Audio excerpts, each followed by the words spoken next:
really find these events really beneficial because, as we often say, the role of the CEO is really difficult and it can be really lonesome. You get to meet colleagues from across the country, a range of contexts.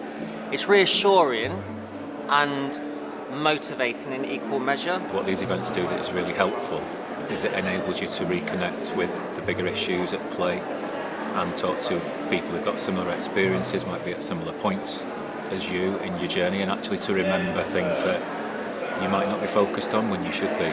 We've heard from a wide range of people today who've all given their views and their slant on contextual wisdom, and now I have an absolute much better picture of actually what contextual wisdom is. By engaging with our stakeholders in a meaningful way, by leveraging data in an intelligent way and in its broadest format, through learning and being guided by our peers, and by fostering a culture of deeply reflective practice, we can ensure that our decisions are rooted in real-world understanding and have wisdom in the purest sense.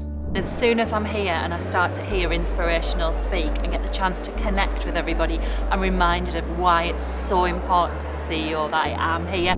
Every day you hear on the news about something that's happened and they would say, oh, it's down to mental health, but who's fixing it? Are we all going to wait for the big systems to fix it, or are we going to actually begin to look at how do we, when we have these young people from the age of 3 to 16, are we actually going to try and do things differently and think about our systems as a bridge? You know, what resonated most with me was finding that inner warrior and advocating for our children and breaking down those barriers, because we're the only ones that can do that for our children. In developing contextual wisdom, we ensure our decisions are made with insight, empathy, and a true understanding of what will best serve our young people, staff, and communities. For me, it's definitely about those opportunities to listen to what our stakeholders are telling us, but most importantly, to plan actively for the time for that in our diaries. We've just got to get a bit better at tapping into that contextual wisdom and listening to what communities and stakeholders need in terms of driving that improvement. So that's very powerful for me today.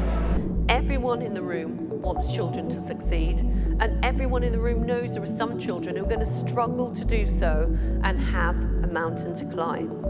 And I think with new focus, with new interventions, I think the potential to make real progress at speed on this is enormous. That time to reflect is so important, and if I don't do that as a trust leader, how will I encourage that culture with other trust leaders and other leaders within my trust to take that time and reflect?